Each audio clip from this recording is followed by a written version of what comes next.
But back to the point about political leadership.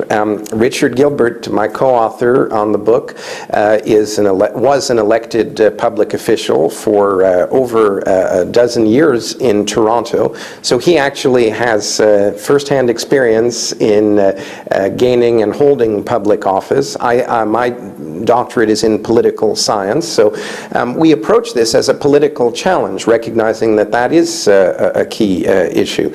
And another transport revolution that the book chronicles is the American Great Pause in motorization, which happened during the Second World War. We show how under extreme challenges, societies like the United States can rise to the occasion. And if time permits, I'll give a short encapsulation of that story. The United States entered the Second World War at the end of 1941, after many other countries were already fighting. Because of all the arms sales and other things that the U.S. was doing to the countries that were fighting, the American economy was growing. And the number of automobiles that were being produced to be sold to people who had jobs again in manufacturing and other things was going up. So the auto industry did not want to stop making cars in 1941, even after France and Belgium and other European countries had been conquered by the Axis, and after Asia was clearly being dominated by conflict as well.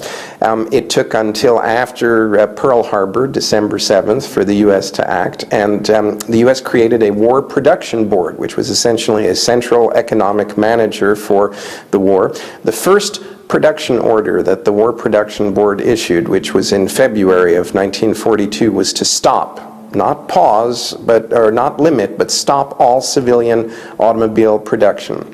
So in 1941, which was a full production year, the U.S. produced 3.8 million automobiles, civilian automobiles. In 1943, the U.S. produced 143 automobiles, and vehicle miles traveled by car went down 40%. Gas rationing and tire rationing were quite significant. Vehicle occupancies went up, and public transportation and railroad travel went up by 300%. So it's an example of how transport revolutions can happen with a political crisis. We hope that there will be some work before the crisis, but we do think that the capacity to change rapidly and in a very focused way does exist. Yeah. You mentioned something about China in your book. The Chinese leadership realized that there's a crisis coming along, and they may have to do some adjustment with the transportation and urban planning policies. Was that something that you discussed in the book? Yes, we do look at China, and Richard and I are not China experts. We've both visited China. Richard has worked with the government in the special administrative region in Hong Kong closely on their transportation planning, and I've been involved in APEC, so I've made a few professional visits to China, but we would not say that we're experts.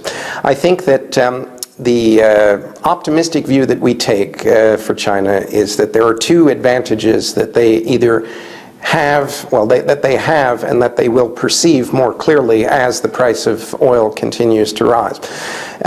The first thing that they have is the huge urban migration, the largest in human history and on any scale. Hundreds of millions of people are moving from the countryside to the cities. And the Chinese do understand that they can't just put them in Beijing and Shanghai and the established cities. So they're building new cities. The point of that is that it is a lot easier to innovate and create energy-efficient transportation systems in a new urban environment when you're building it the first time than to try and retrofit an existing city of any kind. So as long as the Chinese leaders can see the possibility that they need to change, they will be able to do it faster because they will be able to just change the design of these new cities that they are building. Are they doing it now? Well, there's a few experiments. There's this famous Dongtan eco-city near Shanghai. It's a step forward, an experiment, but we think that that will be accelerated and made even more energy efficient. And we think that China is particularly well suited to something called personal rapid transit, which is a form of public private transportation. It's really a blend. It tries to take the best attributes of individual vehicles and public transportation together. To oversimplify, it uses computer-guided and computer-controlled vehicles that can operate on very simple structures that aren't very heavy, like elevated tracks or tunnels or anything like that, that can take people from where they want to go or within a few steps of it to another place, using much of the intelligent transportation technology that's been developed for other purposes, to avoid congestion and to improve logistics. Well, you can take those same programs and have them run vehicles effectively in these personal rapid transit systems. It is possible to build them much more simply in new urban areas, because then you don't have to build as big a road network. We already have overdeveloped roads in many North American cities, and trying to slim them down and put in personal rapid transit will be much more costly than building smaller roads with more public transportation and personal rapid transit in China. Well, you know, this is well documented. The urban Chinese are having a love affair with cars, just like what happened here, in North America. And the government is also putting a lot of money into building highways, expressways, and that's in full swing now. Yes. Again, I come back to the question of do we have time to deal with this issue now?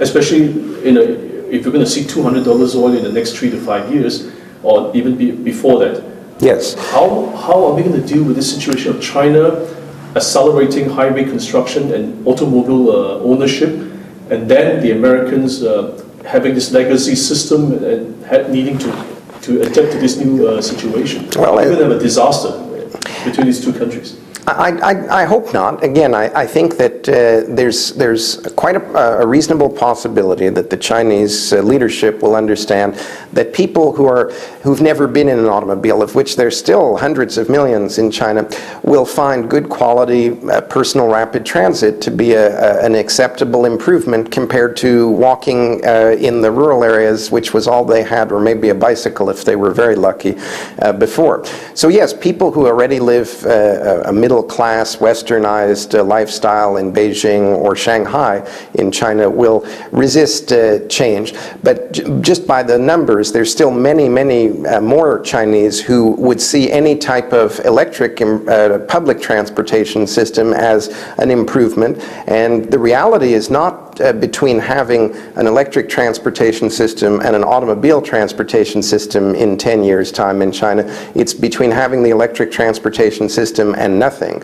So because of economic and social collapse, China will not be able to develop in the way that it's currently going, given energy futures that are ahead. And when the leadership sees that the choice is between a collapse and having this alternative system, we're optimistic that they will lead the society toward that alternative system, and that people who are, again, coming from even less mobile, less affluent rural China will be quite open to, they won't feel shortchanged by not having a car as much as the ones who already have one might miss them. So the change even in China will probably happen in the newer cities first, and places like Beijing and Shanghai will change more slowly, maybe not as slowly as Los Angeles or Phoenix in the United States, but you could imagine a continuum of change where the brand new cities with new migrants will change the fastest because they're being built from scratch. And that can happen tomorrow, it can start tomorrow, and some of these new cities of 2 million people will be built in 3 or 4 years' time. And those could be cities that are zero oil for transportation, entirely electric developed. China is expanding its electric railroad infrastructure, not as fast as the highways, but it is. And I think that they will move in that direction, again, not necessarily as a first choice, but after a realization that that is the only way the society can survive.